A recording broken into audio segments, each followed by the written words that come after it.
ஞாயிற்றுக்கிழமையை கொண்டாடுகின்றோம்.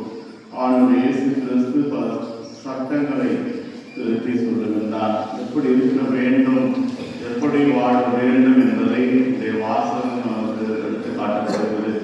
சிந்தனையோடு திருப்பலியை கொடுத்து சிரிப்போம். திருப்பலியானது ஆர்வின் சுபாஷின் வீடு நல்லபடியாக கட்டி முடித்ததற்கு நன்றியாகவும், சப்ரினா நன்றாக படிக்கவும், குடும்பத்தில் சமாதானம் வேண்டியும், ஜெனிபர் நல்ல முறையில் திருமணம் செய்யவும், ஆர்வின் செய்யும் வேலையை ஆசிர்வதிக்கும்படியாக திருப்பலியை கொடுத்து சிரிக்கப்படுகின்றது.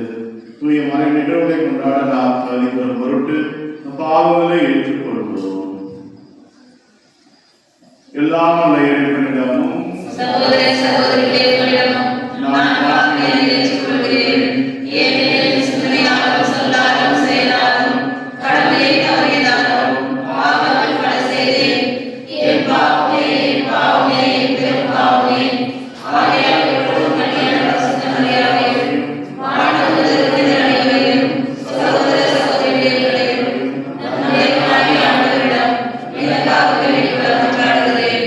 எல்லாம் உள்ள இறைவன் நம்மை இரக்கம் வைத்து நம் பாவங்களை மன்னித்து நம் நிலைவாழ்வு அழைத்து செல்வாராக. ஆமென். ஆமென்.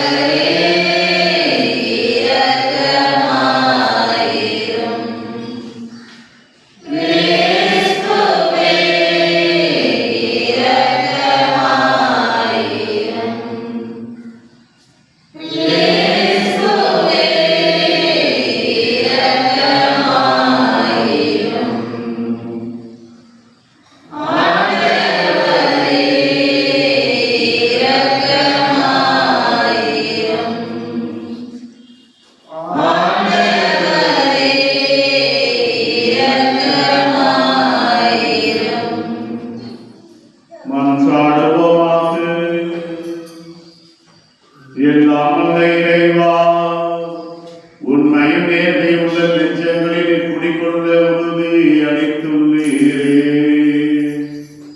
எங்கள் உள்ளங்களில் தங்குவதற்கு ஏற்றவாறு நாங்கள் வாழ எங்களுக்கு அருள்வீராக. உம்மோடு தூய ஆவியாரின் ஒன்றிற்கு இறைவனாய் சென்று வாழ்ந்து ஆட்சி செய்கின்ற ஆண்டவரும் உம் திருமகனுமாகிய இயேசு கிறிஸ்து வழியாக உம்மை மன்றாடுகின்றோம்.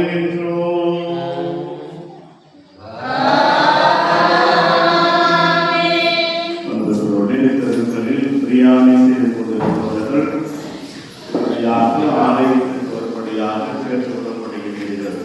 வீடுகளில் சுமார் அவர்கள்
அனைத்தையும் அவர் காண்கின்றார்.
இரண்டாம் வாசகம். உலகம் தோன்றும் முன்பே ஞானம் கடவுளின் யுத்தத்தில் இருந்தது. திருத்தூதர் பவுல் கொரிந்தியருக்கு எழுதிய முதல் திருமுகத்திலிருந்து வாசகம். அதிகாரம் 2 இறைவார்த்தைகள் 6 முதல் 10 வரை. சகோதர சகோதரிகளே, முதிர்ச்சி பெற்றவர்களோடு நாங்கள் ஞானத்தை பற்றி பேசுகிறோம். ஆனால் இது உலக ஞானம் அல்ல, உலக தலைவர்களின் ஞானம் அல்ல.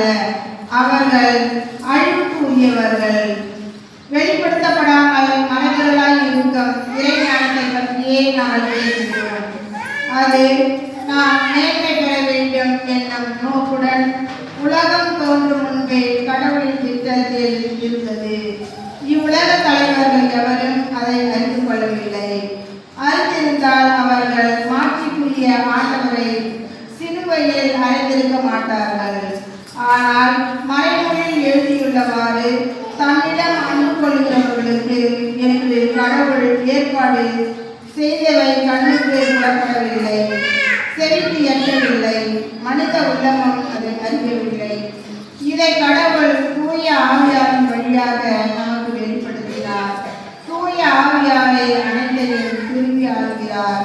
கடவுளின் ஆழ்ந்த எண்ணங்களையும் அறிகிறார். ஆண்டவரின் அருள்வாக்கு.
கொலை செய்யாதே, கொலை செய்கிறவரும் தண்டனை தீர்ப்புக்கு ஆளாவர் என்று முற்காலத்தில் கூறப்பட்டிருப்பதை கேள்விப்பட்டிருக்கிறீர்கள். ஆனால் நான் உங்களுக்கு சொல்லுகிறேன், தம் சகோதர சகோதரிடம் சினம் கொள்கிறவர் தண்டனை தீர்ப்புக்கு ஆளாவர். விபச்சாரம் செய்யாது என கூறப்பட்டிருப்பதை கேள்விப்பட்டிருக்கிறீர்கள். ஆனால் நான் உங்களுக்கு சொல்லுகிறேன், ஒரு பெண்ணை இச்சையுடன் நோக்கும் எவரும் தம் உள்ளத்தால் ஏற்கனவே அப்பெண்ணோடு விபச்சாரம் செய்தாயிற்று. மேலும் பொய்யான இடாது ஆணையிட்டு நேர்ந்து கொண்டதை ஆண்டவருக்கு செலுத்துவேன் என்று முற்காலத்தவருக்கு கூறப்பட்டிருப்பதை கேள்விப்பட்டிருக்கிறீர்கள். ஆனால் நான் உங்களுக்கு சொல்லுகின்றேன், ஆணையிடவே வேண்டாம். நீங்கள் பேசும்போது ஆம் என்றால் ஆம் எனவும், இல்லை என்றால் இல்லை எனவும் சொல்லுங்கள். இதைவிட நெகிழியாக சொல்வது எதுவும் தீயவனிடத்திலிருந்து வருகிறது. ஆண்டவரின் அருள்வாக்கு.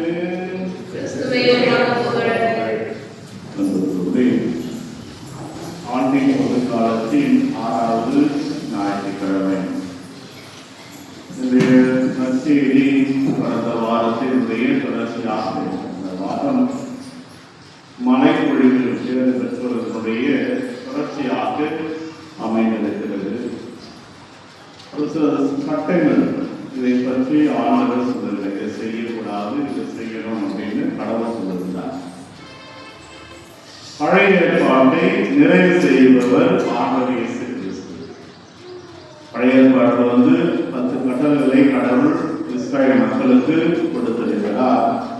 ஆனால் கடவுள் இயேசு கிறிஸ்து அதை இன்னும் ஒரு தெளிவான விதத்தில் அவர் மக்களுக்கு சுட்டி காட்டுகிறார். மண் சலிக்கக்கூடிய மணல் கண்கள் கொஞ்சம் பெருசா இருக்கும். இந்த சல்லாடையில கொஞ்சம் கண்கள் பெருசா இருக்கும். அதை சலிச்சு விடுவோம். அது கட்டுவலைக்கு போடுவோம். ரொம்ப கப்பி கல்லாக இருக்கும்போது அதை சலிச்சு கட்டுவலைக்கு போடுறோம். கட்டுவலைக்கு போடுற மண்ணை எடுத்து பூசு வேலை செய்யணுமா? அதே செய்யுமா? அதனால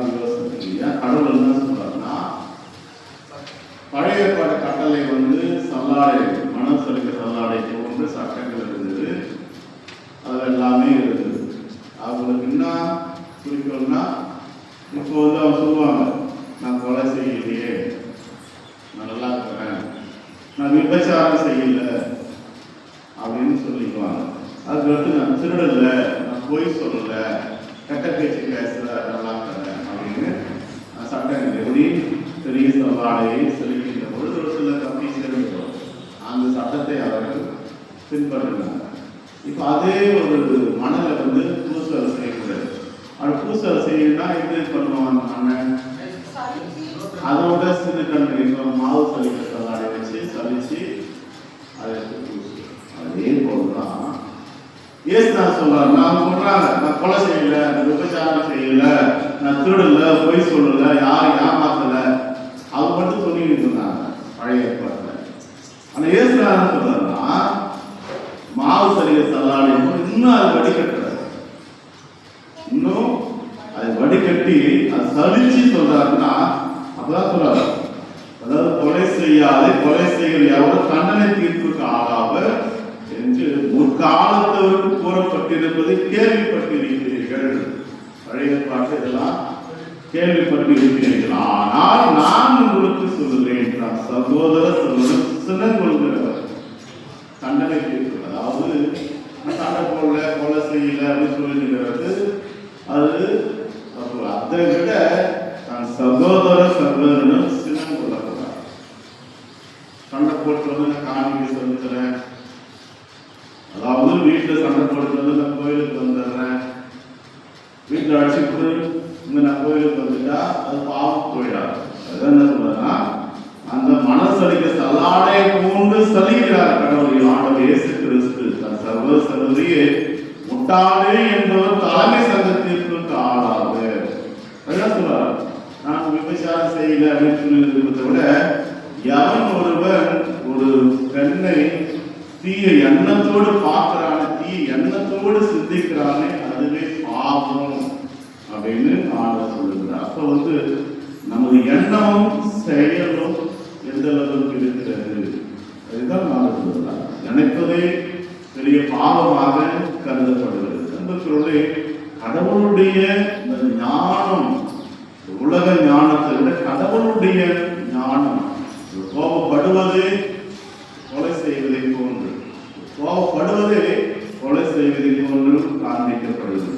ஒரு பெண்ணை தீய எண்ணத்தோடு பார்க்கின்ற பொழுது அதுவே பாவம். இந்த காலகட்டத்தில் வந்து எல்லா கையிலையும் சாத்தாங்க, எல்லாருடைய கைகளிலும் சாத்தாங்க, மொபைல் எல்லா கைகளிலும் சாத்தான், பிசாசு, புத்திசாலி எல்லா கைகளிலும் இருக்கு. அப்ப எந்த அளவுக்கு பயன்படுத்தணும், அதே ஒரு தீய எண்ணத்திற்கு தீய செயலுக்கு இட்டு செல்வதாக மொபைல் போன் இருக்கிறது, அதே பெரிய பாவம். அப்ப எந்த அளவுக்கு மனதால உள் தூய்மை எந்த அளவுக்கு நம்மிடம் இருக்குது, மன தூய்மை, ஒய்யாரம் கொண்டையா தாழம்பு உள்ளே இருக்குமா ஈரும் தேரும்.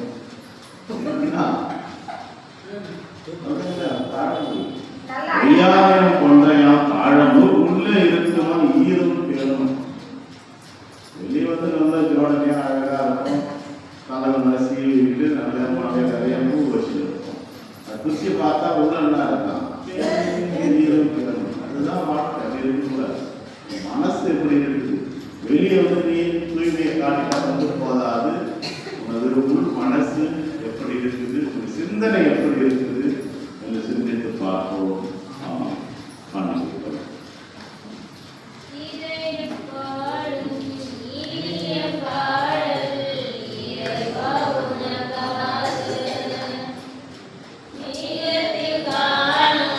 படைப்பு யாவும் இறைவா எனக்காக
காரியங்களை தூய்மைப்படுத்தி புதுப்பிக்க வேண்டுகின்றோம். அதனால் திருவழுதி நிறைவேற்றுவர்களுக்கு நிலையான பயன் கிடைப்பதாக ஆண்டவராகிய இயேசு கிறிஸ்து வழியாக கொண்டாடுகின்றோம்.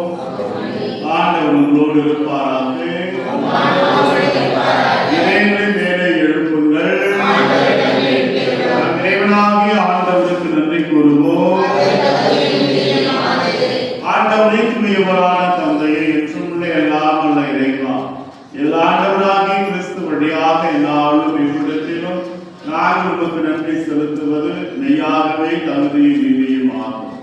எங்கள் கடமையும் மீட்புக்குரிய செயலும் ஆகும். ஆகவே வானக தூதர் அணிகளோடு புனிதரின் பெருந்திரளோடு நாங்கள் சேர்ந்து உமக்கு புகழ்ச்சி பண்ணி செய்து முடிவின்றி சொல்வதாவது: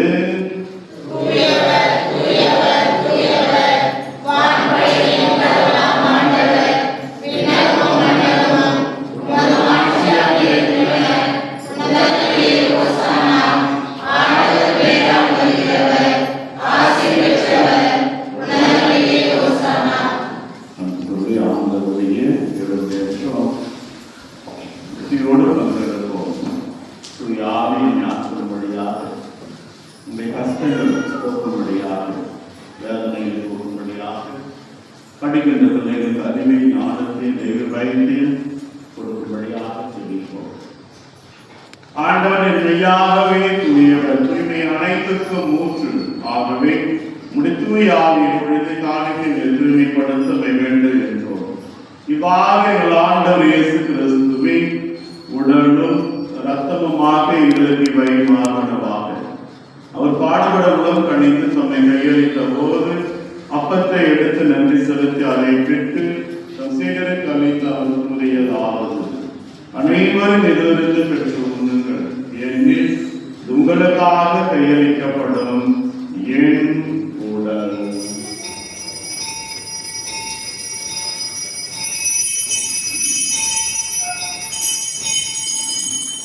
அவனமே இறைவர் விருந்தை அழுத்தி எழுப்பி கிண்ணத்தையும் எடுத்து மீண்டும் நன்றி கூறி சீடருக்கு அளித்து அவர் கூறியதாவது: அனைவரும் இதிலிருந்து பெற்று பருகுங்கள், ஏனெனில் இது புதிய நிலையான உடன்படிக்கைக்கு உரிய என் ரத்தத்தின் கிண்ணம். இது பாவ மன்னிப்புக்கென்று உங்களுக்காக பலருக்காகவும் சிந்தப்படும். இதை என் நினைவாக செய்யுங்கள்.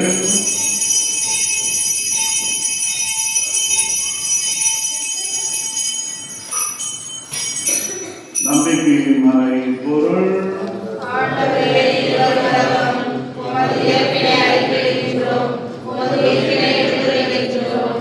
ஆகவே ஆண்டவரை நாங்கள் கிறிஸ்துவை இறப்பினையே உயிர்ப்பினை நினைவு கூர்ந்து வாழ்வு தரும் அப்பத்தையும் மீட்பளிக்கும் கிண்ணத்தையும் ஒப்புக் கொடுக்கின்றோம். உன் திருமணின்று உமக்கு ஊழியக்குரிய தகுந்தவைகளை ஏற்றுக்கொண்டீர்.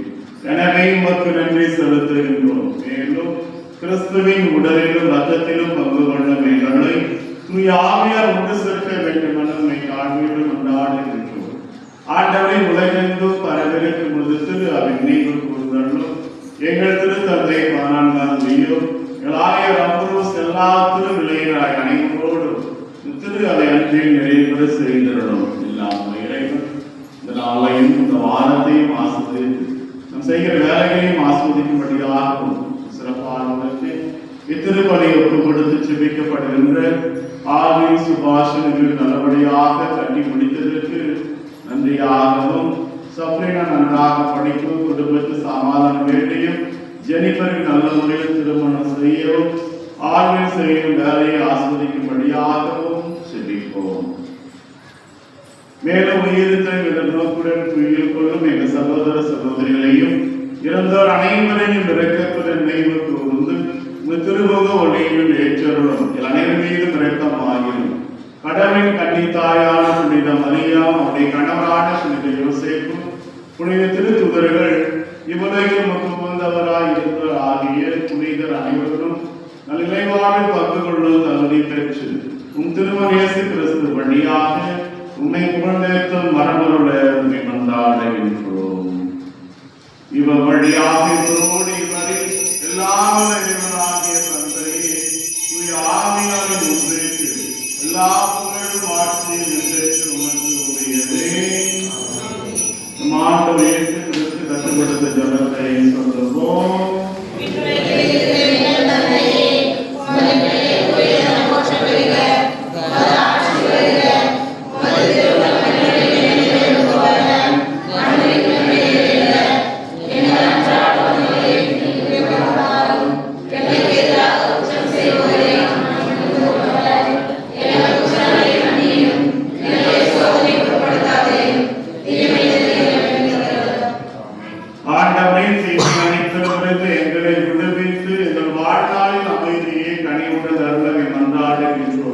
இரக்கத்தின் உதவியால் நாங்கள் பாவத்தில் எப்பொழுது விடுதலை பெற்று யாவரை கலப்பு நலமாய் இருப்போமாக. நாங்கள் எதிர்நோக்கி இருக்கும் பேரின்பத்திற்காகவும் என் மீட்பராக இயேசு கிறிஸ்துவின் வருகைக்காகவும் காத்திருக்கின்றோம். ஆண்டவராகிய இயேசு கிறிஸ்துவே, அமைதியை உங்களுக்கு விட்டு சொல்கின்றேன், என் அமைதியை உங்களுக்கு அளிக்கிறேன் என்று திருத்தூதருக்கு மொழிகிறேன். எங்கள் பாவங்களை பாராமல் திரு நம்பிக்கையை கண்ணோக்கி உமது திருவிழத்திற்கு ஏற்பதற்கு அமைதி ஒற்றுமை மனிதர்களாக என்றைக்கு வாழ்ந்து ஆட்சி செய்கின்றது நீரே. ஆண்டவருடைய அமைதி உங்களோடு என்று இருப்பதாக ஒருவருக்கு ஒரு அமைதியை பகிர்ந்து கொள்வோம். உலகின் பாவங்களை போக்கும் இறைவனின் சமரியே, எங்கள் மேல் இரக்கமாயிரும்.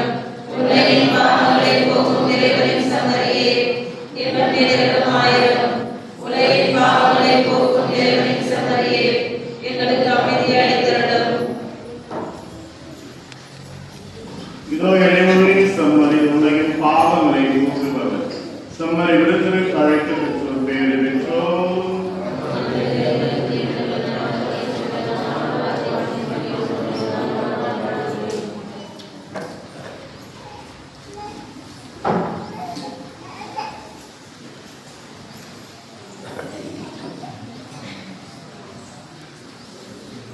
மன்னவா மன்னவா உணவாய் உள்ளத்தில் வா. மன்னவா மன்னவா உயிராய் என்னில் வா. மன்னவா மன்னவா உணவாய் உள்ளத்தில் வா. மன்னவா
ஆண்டவர் இனிய விண்ணை விழுந்தால் ஊட்டம் பெற்று நாங்கள் உண்மை வேண்டுகின்றோம். அதனால் உண்மை வாழ்வு அளிக்கும் உறவின் மீது நாங்கள் என்றும் ஆவல் கொள்ள செய்வீராக.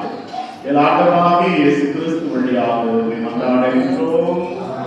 ஆண்டவர் உங்களோடு இருப்பாராக. எல்லாம் இறைவன் தந்தை மகன் தூயார் ஆசீர்வதித்து வழிநடத்துவாராக. சென்று வாழுங்கள். திருப்பணி முடிந்தது. ஆரோக்கியத்தாய்